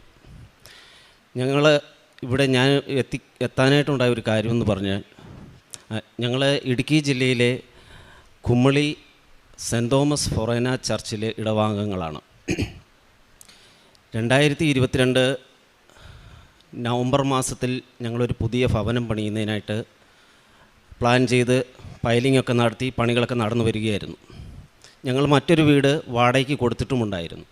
അവിടെ ഒരു പ്രായമായ അമ്മയും ഒരു കല്യാണം കഴിക്കാത്ത ഒരു മകനും വാടകയ്ക്ക് താമസിക്കുന്നുണ്ടായിരുന്നു.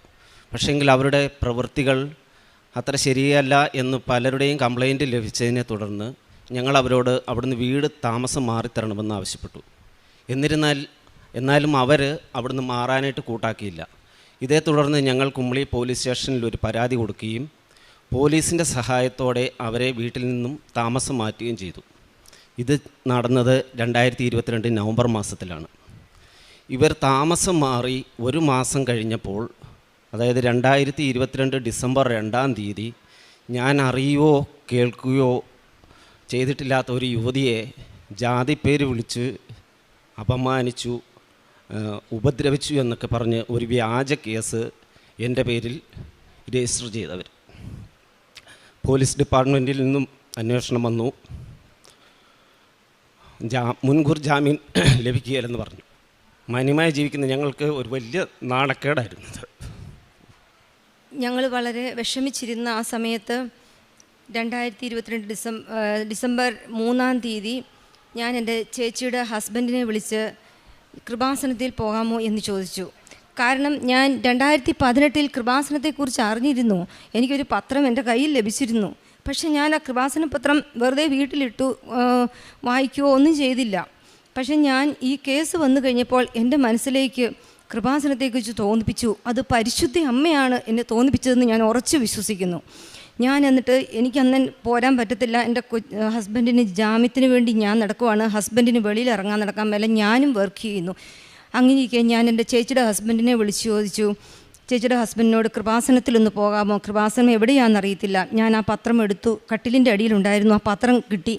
പത്രം എടുത്ത് ഞാൻ കലബോ ജംഗ്ഷനിലാന്ന് പറഞ്ഞ് ചേച്ചിയുടെ ഹസ്ബൻഡിനെ ഞാൻ കൃപാസനത്തിൽ വിട്ട് ഉടമ്പടി എടുപ്പിച്ചു. അങ്ങനെ ഇവിടെ വന്നപ്പോൾ ചേച്ചിയുടെ ഹസ്ബൻഡ് എന്നെ വിളിച്ചു പറഞ്ഞു, ഉടമ്പടി എടുക്കുന്നത് നമ്മൾ അൾത്താരയിൽ കയറി നിന്ന് ഉടമ്പടി ഈശോയോടാണ് ഉടമ്പടി എടുക്കുന്നത്. അപ്പം ആ വ്യക്തി ഉടമ്പടി എടുക്കണം. അതുകൊണ്ട് എനിക്ക് പേടിയാണ് ഉടമ്പടി എടുക്കാൻ. അപ്പോൾ എങ്ങനെയാണെന്ന് ചോദിച്ചു. ഞാൻ പറഞ്ഞു, എങ്ങനെയാണെങ്കിലും എനിക്കൊരു ഉടമ്പടി വേണം ചേട്ടാ, ഈ ഉടമ്പടി എടുത്തിട്ട് വരണം. ഹസ്ബൻഡിൻ്റെ പേരിൽ ഉടമ്പടി എടുത്തിട്ട് വന്നു. എൻ്റെ ഹസ്ബൻഡിൻ്റെ പേരിൽ ഉടമ്പടി എടുത്തിട്ട് വന്നു. ആ ഉടമ്പടി അന്ന് മുതൽ ഞങ്ങൾ പാലിച്ചു വരികയാണ്. അങ്ങനെ ഞങ്ങൾ കേസ് സെക്ഷനിൽ കൊടുത്തു കഴിഞ്ഞപ്പോൾ സെക്ഷനിൽ നിന്ന് മുൻകൂർ ജാമ്യമില്ല, നോൺ ബെയിലബിൾ കേസാണെന്ന് പറഞ്ഞു. അപ്പം ഞങ്ങൾ ഹൈക്കോർട്ടിലേക്ക് കേസ് വക്കീലിനെ കണ്ടുകൊടുത്തു. അതിനുശേഷം അത് കൊടുത്ത ശേഷം ഡിസംബർ 10-ന് ഞങ്ങളിവിടെ അച്ഛനെ കാണാൻ വന്നു. അച്ഛനോട് ഇവിടെ വന്ന് ഹസ്ബൻഡിൻ്റെ തലയിൽ കൈവച്ച് അച്ഛൻ പ്രാർത്ഥിച്ചു. ജോസഫ് അച്ഛൻ വളരെ കൂളായി ചിരിച്ചുകൊണ്ട് എൻ്റെ ഹസ്ബൻഡിനോട് പറഞ്ഞു, ധൈര്യമായിട്ട് പോക്കോ, ജാമ്യം കിട്ടുമെന്ന് പറഞ്ഞു. അന്ന് ഈ കൃപാസനത്തിൽ ഞാൻ ഇവിടെ വന്ന് പുറകിലിരിപ്പുണ്ട്. അവിടെ ഇരുന്ന് എനിക്ക് ജോസഫ് അച്ഛനെ ചിരിച്ചുകൊണ്ട് പറയുന്ന കണ്ടപ്പം എനിക്ക് എന്താ എൻ്റെ അനുഭവം എന്ന് എനിക്ക് പറയാൻ അറിയത്തില്ല. ഞങ്ങൾ അതിൽ അച്ഛൻ പറഞ്ഞ ആ ഒരു വാക്ക് വിശ്വസിച്ച് ഞങ്ങൾ ഈ ചർച്ചിൽ നിന്ന് ഞങ്ങൾ പോയി. ഞങ്ങൾക്ക് ഉടമ്പടി എടുത്ത് കറക്റ്റ് 30 ദിവസം കഴിഞ്ഞപ്പോൾ ജനുവരി 3-ന് ഞങ്ങൾക്ക് മുൻകൂർ ജാമ്യം ലഭിച്ചു ഹൈക്കോർട്ടിൽ നിന്നും. ജോൺ ബെയിലബിൾ കേസാണ്.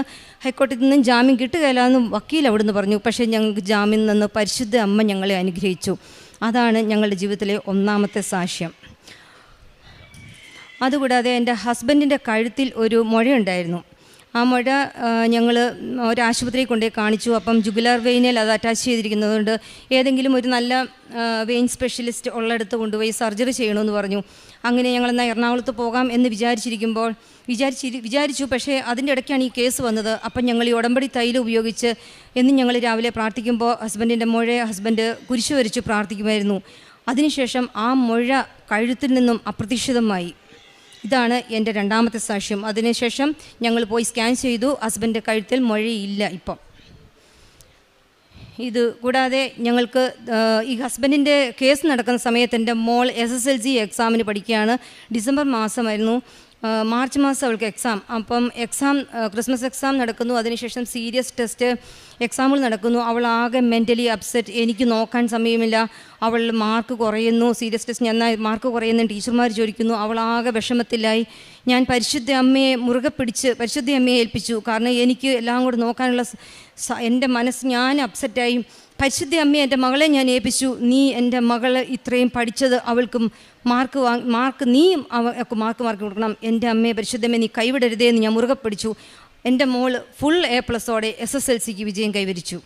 അതിനുശേഷം അവൾ +1 ജോയിൻ ചെയ്തു. +1 ജോയിൻ ചെയ്തപ്പം അവൾ ബോട്ടണി ഭയങ്കര ഇഷ്ടമാണ് ബയോളജി പഠിക്കാൻ. ബോട്ടണി പരീക്ഷ എത്ര പരീക്ഷ എഴുതിയാലും അവൾ ആദ്യം തൊട്ട് മിഡ് ടേം തൊട്ട് മോഡൽ എക്സാം വരെ ബോട്ടണി എക്സാമിന് അവൾ ഫെയിലായിക്കൊണ്ടിരുന്നു. അത് കഴിഞ്ഞ് മോഡൽ എക്സാമിനാണ് അവൾ ആദ്യമായിട്ട് ഫസ്റ്റ് ഇയറിൽ +1 അവൾ ജയിച്ചത്. നല്ല മിടുക്കിയായിട്ട് പഠിച്ചുകൊണ്ടിരുന്ന മോള് എന്താണെന്നറിയുന്നില്ല, ബോട്ടണിക്ക് മാർക്ക് കുറഞ്ഞു. ഞാൻ പരിശുദ്ധ അമ്മയോട് പറഞ്ഞു, എൻ്റെ പരിശുദ്ധ അമ്മ +2 ആണ് ഒരു കൊച്ചിന് പിന്നെ അടുത്ത പ്രൊഫഷണൽ കോഴ്സിന് പോകാൻ അവൾക്ക് +1 +2 മാർക്കില്ലാതെ ഒരു മാർക്കുമില്ല. എൻ്റെ അമ്മയെ നീ ഒരു കൈവിടരുതേ എൻ്റെ മകളെ. അവൾ +1 പരീക്ഷ കഴിഞ്ഞ് വന്നപ്പോൾ എന്നോട് പറഞ്ഞു, അമ്മേ പരീക്ഷ കുഴപ്പമില്ലായിരുന്നു, പ്രതീക്ഷിച്ചതിലും എളുപ്പമായിരുന്നു. മാർക്ക് വന്നപ്പോൾ 80-ൽ 77 മാർക്ക് ബയോളജിക്ക് കിട്ടി. എൻ്റെ മകൾ പാസ്സായി. അങ്ങനെ +1 +2 ഫുൾ A+ഓടെ പാസ്സായി. +2 കാര്യം എൻ്റെ മകൾ തന്നെ പറയും. ഇതുകൂടാതെ എനിക്ക് ലഭിച്ച രോഗസൗഖ്യങ്ങളും കൂടെ പറയാം. എനിക്ക് അലർജി രോഗമുണ്ടായിരുന്നു. ഒരു 5 വർഷത്തിലധികമായി എനിക്ക് അലർജി ഉണ്ടായിരുന്നു. അലർജി എന്ന് പറഞ്ഞാൽ ചുമ്മാ ചെറിയൊരു തുമ്മലോ അല്ലെങ്കിൽ ചെറിയൊരു അസുഖങ്ങളൊന്നും അല്ല. തുമ്മൽ മാത്രമല്ല, തുമ്മൽ തുടങ്ങി ദേഹം മുഴുവൻ തടിച്ച്, ചുണ്ട് നീര് വെച്ച്, മുഖവും എല്ലാം നീര് വെച്ച്, ശരിക്കും അവസാനം ശ്വാസ തടസ്സത്തിൽ വരെ വന്നു എനിക്ക്. അങ്ങനെ പല ആശുപത്രികളിൽ പോയെങ്കിലും എനിക്ക് 5 വർഷമായിട്ട് എനിക്ക് രോഗത്തിന് യാതൊരു കുറവുമുണ്ടായില്ല. അങ്ങനെ ഞാൻ ഈ ഉടമ്പടി വസ്തുക്കളും ഉടമ്പടി തൈലവും ഉപയോഗിച്ച് പ്രാർത്ഥിച്ചതിന് ഫലമായി എനിക്ക് ഇന്ന് ഒരു അലർജി രോഗവും പിന്നീടുണ്ടായിട്ടില്ല. ഈ 2022 ഇവിടെ ഉടമ്പടി വന്നെടുത്ത ശേഷം ഇന്ന് വരെ എനിക്ക് ഒരു അലർജി മരുന്ന് പോലും കഴിക്കേണ്ട ഒരിട എനിക്ക് വന്നിട്ടില്ല. ഇത് കൂടാതെ ഒരുപാട് രോഗസൗഖ്യങ്ങൾ ഞങ്ങളുടെ ജീവിതത്തിൽ, എൻ്റെ കുടുംബത്തിൽ എല്ലാം ഉണ്ടായിട്ടുണ്ട്. അതൊന്നും ആൾക്കാർ ഇവിടെ ഇല്ലാത്തതുകൊണ്ട് ഇപ്പോൾ എനിക്ക് പറയാൻ സാധിക്കത്തില്ല. ഞങ്ങൾ പ്രേക്ഷിത പ്രവർത്തനമായിട്ട് ഇവിടുന്ന് പത്രം കൊണ്ടുപോകും. പത്രം കൊണ്ടുപോയി ഞങ്ങൾ ചുമ്മാ പള്ളിയിലൊന്നും കൊടുക്കുകയല്ല, ഞങ്ങൾ വീടുകൾ കയറി ഇറങ്ങി, ഞങ്ങൾ 3 പേരും കൂടിയാണ് പോകുന്നത് പത്രം കൊടുക്കാനായിട്ട്. ഞങ്ങൾക്ക് ഒരു നാണക്കേടുമില്ല. വീടുകൾ കയറി ഇറങ്ങി ഓട്ടോ സ്റ്റാൻഡുകളിൽ, ബസ് സ്റ്റോപ്പിൽ, ബസ്സിൽ, പിന്നെ പള്ളികളിൽ, എല്ലായിടത്തും ആശുപത്രികളിൽ എല്ലാം ഞങ്ങൾ കൊണ്ടുപോയി കൊടുക്കാറുണ്ട് പത്രം. പിന്നെ പ്രത്യേകം ഞാൻ പത്രം എൻ്റെ കയ്യിൽ നിന്ന് വാങ്ങിയ ഓരോ വ്യക്തിയെയും ഞാൻ സമർപ്പിച്ച് എന്നും പ്രാർത്ഥിക്കും. എനിക്ക് പത്രം എൻ്റെ കയ്യിൽ നിന്ന് ചിലർ നമ്മൾക്ക് വേണ്ട എന്ന് പറഞ്ഞാൽ ഞാൻ വേണ്ട ഓക്കെ എന്ന് പറഞ്ഞു, പക്ഷേ ഞാൻ അവരെ ഒന്നും പറയത്തില്ല. പക്ഷേ പത്രം വാങ്ങിച്ച എല്ലാ വ്യക്തികളെയും ഞാൻ സമർപ്പിച്ച് എന്നും പ്രത്യേകം പ്രാർത്ഥിക്കാറുണ്ട്. ഇവിടുത്തെ ധ്യാനം കൃത്യമായിട്ട് ചൊവ്വാഴ്ച കൂടാറുണ്ട്. പിന്നെ അനുദിന അനുഗ്രഹ പ്രാർത്ഥന രാവിലെ 5:30 എണീറ്റ് ഞങ്ങൾ പ്രാർത്ഥിക്കും. അതുകൂടാതെ സാക്ഷ്യങ്ങൾ കൂടും. എല്ലാം വാട്സപ്പ്, ഫേസ്ബുക്ക്, എല്ലാ സോഷ്യൽ മീഡിയയിലും ഞങ്ങൾ ഷെയർ ചെയ്യാറുണ്ട്. ഞാനും എൻ്റെ മകളും ഞങ്ങൾ ഡിസംബർ 2, 2022 ഉടമ്പടി എടുത്തെങ്കിൽ അന്ന് മുതൽ ഞങ്ങൾ 3 പേരും ഉടമ്പടി പാലിച്ച് ജീവിക്കുകയാണ്. കാരുണ്യ പ്രവൃത്തിയായിട്ട് കുമളിയിൽ ഞങ്ങൾ അവിടെ ഒരു 10-200 അന്തേവാസികൾ താമസിക്കുന്ന സിസ്റ്റേഴ്സ് നടത്തുന്ന ഒരു ആലയമുണ്ട്. അവിടെ ഭക്ഷണം കൊടുക്കാറുണ്ട്, അവർക്ക് സാമ്പത്തികമായിട്ട് സഹായിക്കാറുണ്ട്. പിന്നെ ഞങ്ങൾ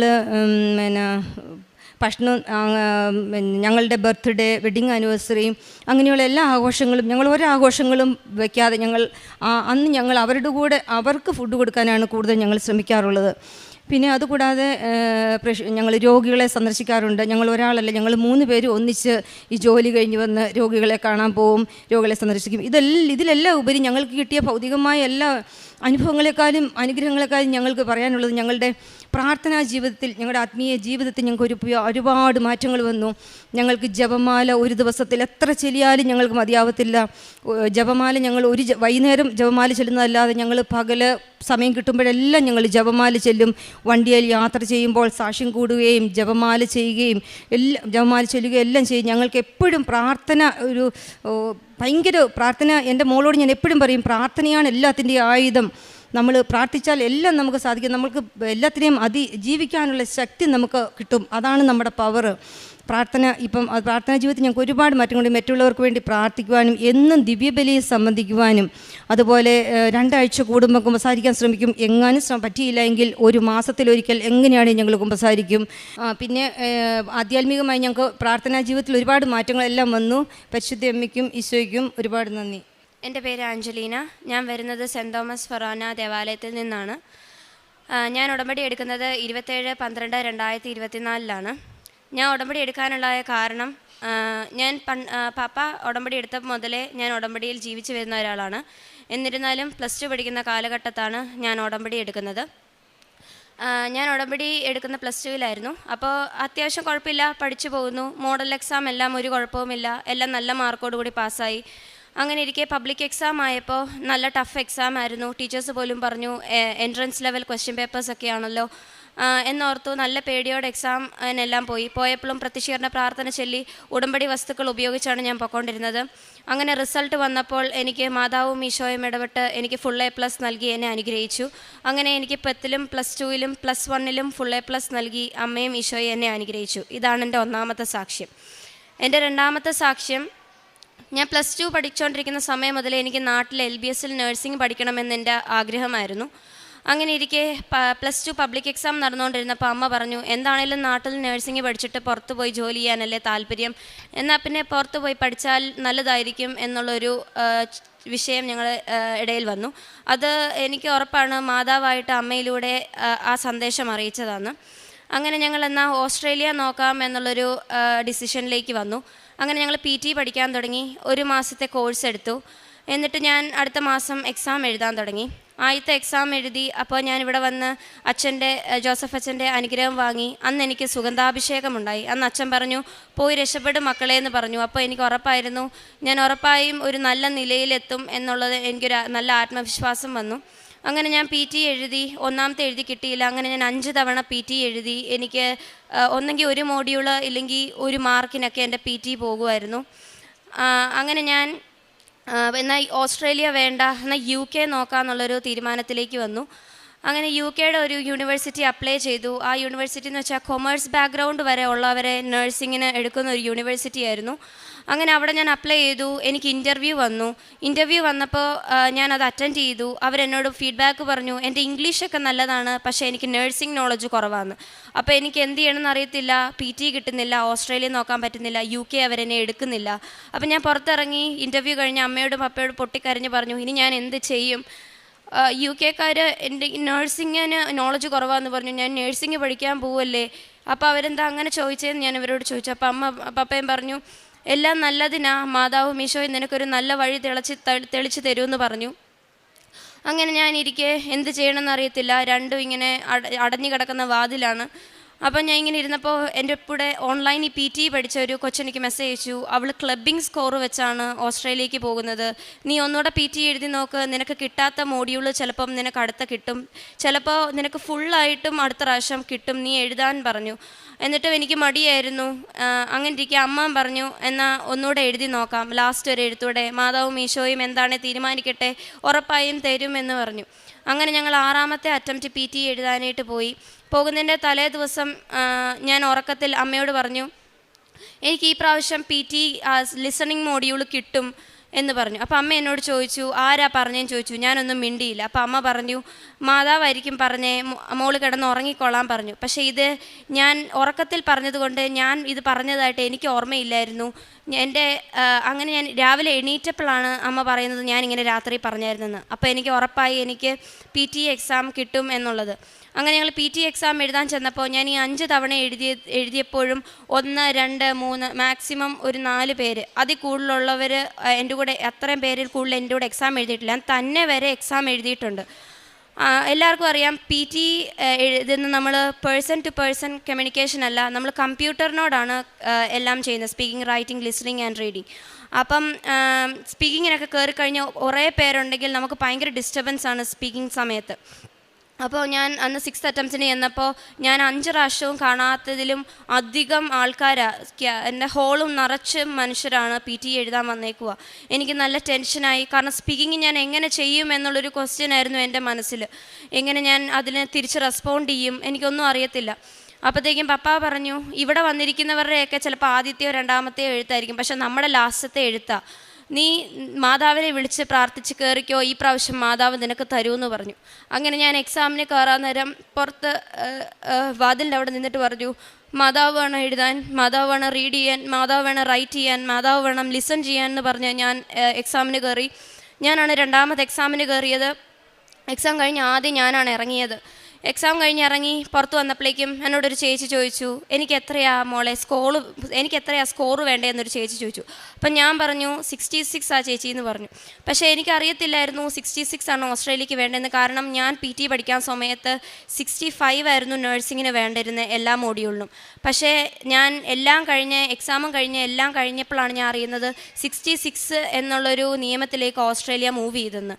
പക്ഷേ അതെനിക്ക് അറിയത്തില്ലായിരുന്നു. അപ്പോൾ എനിക്കത് ഉറപ്പായി. എല്ലാം കഴിഞ്ഞപ്പോൾ എനിക്ക് മനസ്സിലായി മാതാവ് തന്നെയാണ് എന്നെ 66 എന്നുള്ളൊരു സംഖ്യ പറയാൻ പോലും പ്രേരിപ്പിച്ചതെന്ന് എനിക്ക് ഉറപ്പായി. അങ്ങനെ ഞാൻ പറഞ്ഞു. അപ്പോഴത്തേക്ക് ആ ചേച്ചി എന്നോട് ചോദിച്ചു, നേഴ്സിങ്ങിന് പോകാനാ അല്ലേ എന്ന് ചോദിച്ചു. അപ്പോഴത്തേക്ക് ഞാൻ പറഞ്ഞു, അതെ നേഴ്സിങ്ങിന് പോകാനാന്ന് പറഞ്ഞു. ഈ നടന്ന സംഭവം ഞാൻ എക്സാം കഴിഞ്ഞ് പുറത്ത് വന്ന് പേരൻസിനോട് പറഞ്ഞപ്പോൾ അവർ പറഞ്ഞു, ഇത് ഉറപ്പായും മാതാവ് ചോദിച്ചതാ, ഈ പ്രാവശ്യം എന്താണേലും നിനക്ക് PT കിട്ടുമെന്ന് പറഞ്ഞു. അങ്ങനെ ഞാൻ എക്സാം എഴുതുന്ന ഒരു സാറ്റർഡേ ആണ്. അങ്ങനെ സൺഡേ റിസൾട്ട് വരാത്തതുകൊണ്ട് എനിക്ക് മൺഡേ ആണ് റിസൾട്ട് വരുന്നത്. മൺഡേ രാവിലെ 12 മിഡ്നൈറ്റിലാണ് എനിക്ക് റിസൾട്ട് വരുന്നത്. ഞാൻ രാവിലെ പ്രത്യക്ഷീകരണ പ്രാർത്ഥന ചൊല്ലാൻ എണീറ്റപ്പോൾ എനിക്ക് മെയിൽ വന്നു എൻ്റെ റിസൾട്ട് പബ്ലിഷ്ഡ് ആയെന്ന്. എനിക്ക് ടെൻഷനായി. ഞാൻ വിശ്വാസപ്രമാണം ചൊല്ലാൻ തുടങ്ങി. റിസൾട്ട് നോക്കാൻ പേടിയാണ്. കാരണം ഇത്രയും പ്രാവശ്യം എഴുതി എനിക്ക് പൊക്കോണ്ടിരുന്നത് ഓവറോൾ എനിക്ക് കിട്ടുന്നുണ്ട്, പക്ഷേ ഓരോ മോഡ്യൂളിനല്ലേ ഓരോ മാർക്കിനാണ് പോകുന്നത്. എത്ര നാളും എനിക്ക് 65ഉം 67ഉം 69ഉം ഒക്കെ കിട്ടിയിട്ടുണ്ട്, പക്ഷേ എനിക്ക് ഈച്ച് മോഡ്യൂളിന് 66 കിട്ടുന്നില്ലായിരുന്നു. അങ്ങനെ ഞാൻ വിശ്വാസപ്രമാണം ചൊല്ലി മാർക്ക് തുറന്നപ്പോഴേക്കും എനിക്ക് ഓവറോൾ 69ഉം 2 മോഡ്യൂൾസിന് 66ഉം ബാക്കിയുള്ളതിന് 69 ലെബോ തന്ന് എനിക്ക് മാതാവും ഈശോയും എന്നെ അനുഗ്രഹിച്ചു.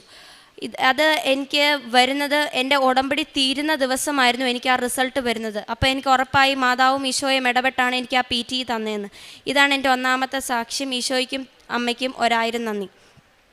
അത് കഴിഞ്ഞ് PT കിട്ടിയപ്പോൾ ഞാൻ വിചാരിച്ചു എല്ലാം ഇനി ശരിയായി, ഏറ്റവും വലിയൊരു കടമ കടന്നു, ഇനി എനിക്ക് ഓസ്ട്രേലിയക്ക് പോകാം എന്നുള്ളൊരു വിചാരമായി. എന്നിരുന്നാലും പ്രാർത്ഥനയ്ക്കൊരു കുറവുമില്ല, എന്നാലും ഒരു വിചാരമായി. അപ്പോഴത്തേക്കും ഇനി യൂണിവേഴ്സിറ്റി സെലക്ട് ചെയ്യാനുള്ള സമയമായി. അപ്പോൾ ആ സമയത്ത് അങ്ങനെ ഇരുന്നപ്പം ഏത് യൂണിവേഴ്സിറ്റി സെലക്ട് ചെയ്യണമെന്ന് ഒരു ഐഡിയ കിട്ടുന്നില്ല. അപ്പോൾ അങ്ങനെ ഇരുന്ന സമയത്ത് ഞാൻ ഇതിനെപ്പറ്റി സംസാരിച്ചിട്ട് ഞാൻ യൂട്യൂബിലേക്ക് കയറിയപ്പോൾ എനിക്കൊരു സാക്ഷ്യം കയറി വന്നു. 10 തവണ PT എഴുതി കിട്ടാത്ത ഒരു ചേച്ചി ഓസ്ട്രേലിയക്ക് പോകുന്ന കാര്യം. അത് ഞാൻ കേട്ടപ്പോൾ ആ ചേച്ചി ഒരു യൂണിവേഴ്സിറ്റിയുടെ പേര് പറഞ്ഞു. അപ്പോൾ എനിക്ക് മനസ്സിലായി മാതാവ് ഈ യൂണിവേഴ്സിറ്റിയിലേക്കാണ് ഞാൻ പോകാൻ ആഗ്രഹിക്കുന്നതെന്ന്. അങ്ങനെ ഞാൻ ആ യൂണിവേഴ്സിറ്റി സെലക്ട് ചെയ്തു. ഇപ്പം ഞാൻ ആ യൂണിവേഴ്സിറ്റിയിലേക്കാണ് പോകുന്നത്. അത് പ്രോസസ്സിങ് തുടങ്ങി. ലോൺ, അടുത്ത സ്റ്റെപ്പ് ലോണാണ്. അപ്പോൾ ലോണിന് ചെന്നപ്പോൾ ഒരുപാട് തടസ്സമായിരുന്നു. ഒരുപാടെന്ന് വെച്ചാൽ ലാസ്റ്റ് ലോൺ കിട്ടത്തില്ല എന്നുള്ളൊരു സ്റ്റേജിലേക്ക് പോലും വരുന്ന ഒരു സിറ്റുവേഷനിലായി. ഞാൻ മാതാവിൻ്റെ ഈശോയുടെ മുമ്പിൽ പോയി പൊട്ടിക്കരഞ്ഞ് പ്രാർത്ഥിച്ചിട്ടുണ്ട്. എന്ത് ചെയ്യണമെന്ന് അറിയത്തില്ല, ഇത്രയും ഇനിയും മുന്നോട്ട് പോയില്ലെങ്കിൽ എൻ്റെ പഠനം എന്താകുമെന്ന് പോലും ഞാൻ ചിന്തിച്ചു. എന്നിട്ട് ഞാൻ ആ സമയത്താണ് ഇവിടെ ഉടമ്പടി പുതുക്കാൻ വന്നപ്പോൾ ഞാൻ ഇവിടെ ഇരുന്ന് പ്രാർത്ഥിച്ചു, മാതാവേ അടുത്ത പ്രാവശ്യം ഇനി പുതുക്കാൻ വരുമ്പോൾ എനിക്ക് ഓസ്ട്രേലിയൻ വിസായും കൊണ്ടായിരിക്കും ഞാൻ ഇവിടെ വരുന്നതെന്ന് എനിക്കൊരു അടയാളമായിട്ട് ഈ പ്രാവശ്യം പുതുക്കി പോകുന്ന റാലിയിൽ എനിക്ക് മാതാവിനെ കിട്ടണമെന്ന് ഞാൻ പ്രാർത്ഥിച്ചു. അതുപോലെ തന്നെ എൻ്റെ അമ്മയും അപ്പുറത്ത് ഇരുന്ന് പ്രാർത്ഥിക്കുന്നുണ്ടായിരുന്നു. പക്ഷേ അങ്ങനെ അമ്മ ഇതേ കാര്യം മാതാവിനെ എനിക്ക് കിട്ടണം എന്നുള്ള കാര്യം പ്രാർത്ഥിച്ചിരുന്നു എന്ന് ഞാൻ അറിയുന്നത് എല്ലാം കഴിഞ്ഞ് പുറത്തിറങ്ങി കഴിഞ്ഞപ്പോഴാണ് അമ്മ പറയുന്ന അമ്മയും ഇതുപോലെ തന്നെ പ്രാർത്ഥിച്ചിരുന്നുവെന്ന്. അന്ന് എനിക്ക് മാതാവിനെ കിട്ടി. അപ്പോൾ എനിക്ക് ഉറപ്പായി എനിക്ക് ഓസ്ട്രേലിയൻ വിസായും കൊണ്ടേ ഞാൻ അടുത്ത പുതുക്കാൻ വരുള്ളൂ. അതുപോലെ തന്നെ ഞാൻ ഇന്ന് ഓസ്ട്രേലിയൻ വിസായും കൊണ്ടാണ് ഇവിടെ വന്നിരിക്കുന്നത്. അങ്ങനെ എനിക്ക് മാതാവും ഈശോയും ഇടപെട്ട് ആ ഒരു പുതുക്കൽ കഴിഞ്ഞ് വീട്ടിൽ ചെന്നപ്പോൾ നല്ലൊരു മാനേജറായിരുന്നു. മാതാവ് ഈശോ ഇടപെട്ട് തന്നൊരു മാനേജർ. അങ്ങനെ എനിക്ക് ഒരാഴ്ചയും കൊണ്ട് പുതുക്കി കഴിഞ്ഞ് വന്നിച്ചെന്ന ഒരാഴ്ചയും കൊണ്ട് എനിക്ക് ലോൺ ശരിയാക്കി തന്നു. അത് കഴിഞ്ഞ് ഞാൻ അൺകണ്ടീഷണലിൽ വെച്ചു 1 മാസം എടുത്തിരുന്നെങ്കിലും എനിക്ക് ഒറ്റ ദിവസം കൊണ്ട് COE വന്നു. പിന്നെ അടുത്ത സ്റ്റെപ്പ് വിസായിക്ക് വെക്കാൻ. ഞാൻ വിസായിക്ക് വെച്ച് കഴിഞ്ഞ് ഓസ്ട്രേലിയൻ സ്റ്റുഡൻറ്റ് വിസ 90% റിജക്ഷനായി. എല്ലാം ഓരോരോ തടസ്സങ്ങൾ വന്നുകൊണ്ടിരുന്നു. പ്രാർത്ഥന മുറുകെ പിടിച്ചുകൊണ്ടിരുന്നു. അത് കഴിഞ്ഞ് നവംബർ 8-ാം തീയതി ഞാൻ ഡേറ്റ് ഇട്ട് പ്രാർത്ഥിച്ചു. നവംബർ 11 എൻ്റെ ബർത്ത്ഡേ ആണ്. അതിന് മുന്നായിട്ട് എൻ്റെ ബർത്ത്ഡേ ഗിഫ്റ്റായിട്ട് എനിക്ക് ഓസ്ട്രേലിയൻ സ്റ്റുഡൻറ്റ് വിസ അപ്രൂവ് ചെയ്ത് തരണേ എന്ന് ഞാൻ മുട്ടിപ്പായി പ്രാർത്ഥിച്ചു. അതുപോലെ തന്നെ എനിക്ക് നവംബർ 8-ാം തീയതി ഒരു ശനിയാഴ്ച എനിക്ക് ഓസ്ട്രേലിയൻ വിസ അപ്രൂവായി വന്നു. എങ്ങനെ നന്ദി പറയണമെന്ന് എനിക്കറിയത്തില്ല. അത്രയും ഞാൻ പാടുപെട്ടാണ് ഇതിലൂടെ കടന്നു പോയത്. ഒരുപാട് വിഷമങ്ങളൊക്കെ ഉണ്ടായി, എന്നാലും പ്രാർത്ഥന ഞാൻ മുറുകെ പിടിച്ചു. അങ്ങനെ എനിക്ക് ഓസ്ട്രേലിയൻ വിസ ഇപ്പോൾ അപ്രൂവായി. ഞാൻ അടുത്ത മാസം ഓസ്ട്രേലിയക്ക് പോവാണ്. ഇതാണ് എൻ്റെ 2ാമത്തെ സാക്ഷ്യം. എൻ്റെ 3ാമത്തെ സാക്ഷ്യം, എനിക്ക് വാച്ച് ഉണ്ടായിരുന്നു കയ്യിൽ, അരിമ്പാറ ഉണ്ടായിരുന്നു. അത് എനിക്ക് PTക്കൊക്കെ ചെല്ലുമ്പോൾ അവർ നമ്മുടെ കൈയും കാലും ഒക്കെ ചെക്ക് ചെയ്യുമ്പോൾ എനിക്കത് ഭയങ്കര എനിക്കൊരു ഭയങ്കര ഒരു കോംപ്ലക്സ് ആയിരുന്നു. അപ്പം ഞാൻ അത് വിശുദ്ധ തൈലം തൂത്ത് പ്രാർത്ഥിച്ചു. ഇപ്പം എൻ്റെ കയ്യിലോ കാലിലോ ഒരിടത്തും അരിമ്പാറയില്ല. ഇത്രയും അനുഗ്രഹങ്ങൾ തന്ന അമ്മയ്ക്കും തിരുക്കുമാരനും 1000 നന്ദി. പ്രേക്ഷിത പ്രവർത്തനമായിട്ട് ഞാൻ ചെയ്തുകൊണ്ടിരുന്നത് ഇവിടുന്ന് വാങ്ങിക്കൊണ്ട് പോകുന്ന പത്രം ബസ് സ്റ്റാൻഡിലും ഓട്ടോ സ്റ്റാൻഡുകളിലും പള്ളികളിലും ആശുപത്രികളിലും എല്ലാം കയറി നടന്ന് കൊടുക്കുമായിരുന്നു. അതുപോലെ തന്നെ ഡെയിലി ബ്രെഡ് ധ്യാനങ്ങളെല്ലാം കൂടുകയും എല്ലാം സോഷ്യൽ മീഡിയ പ്ലാറ്റ്ഫോമിൽ വാട്സപ്പ്, ഫേസ്ബുക്ക് എല്ലായിടത്തോടെയും ഷെയർ ചെയ്യുകയും ചെയ്യാറുണ്ടായിരുന്നു. കാരുണ്യ പ്രവർത്തികളായിട്ട് ചെയ്യുന്നത് അനാഥാലയം, ഞങ്ങളുടെ അടുത്തൊരു അനാഥാലയമുണ്ട്. അവിടെയുള്ളവർക്ക് ഫുഡ് കൊടുക്കുകയും ഫുഡ് കൊടുക്കാൻ പറ്റാത്ത സാഹചര്യങ്ങളിൽ പൈസ സാമ്പത്തികമായി സഹായിക്കുകയും ചെയ്തിട്ടുണ്ട്. അതുകൂടാതെ ആത്മീയമായി ഒരുപാട് വളർന്നു. ഞാൻ അധികം പ്രാർത്ഥിക്കുന്ന ഒരു വ്യക്തിയാണെങ്കിലും എന്നും പള്ളിയിൽ പോവുകയോ അല്ലാതെ എക്സ്ട്രാ കൊന്ത ചെല്ലുകയോ അങ്ങനത്തെ ഒരു ശൈലിയൊന്നും എനിക്കില്ലായിരുന്നു. ഉടമ്പടി എടുത്തേ പിന്നെ എല്ലാ ദിവസവും ഞാനും അമ്മയും ഒരു മുഴുവൻ ജപമാല, അത് സ്ട്രിക്റ്റാണ്. എല്ലാ ദിവസവും ഞങ്ങൾ ചെല്ലിയില്ലെങ്കിൽ ഞങ്ങളുടെ ഒരു ഡേ ഇൻകംപ്ലീറ്റ് ആണ്. അങ്ങനെ ഞങ്ങൾ അത് ചെല്ലും. എവറി ഡേ ഞങ്ങൾ പള്ളിയിൽ പോകും. അങ്ങനെ ഞങ്ങളുടെ ജീവിതം ഇപ്പം മനോഹരമായി പോകുന്നു. അടുത്ത മാസം ഞാൻ ഓസ്ട്രേലിയക്ക് പോവാണ്. അമ്മയ്ക്കും തിരുക്കും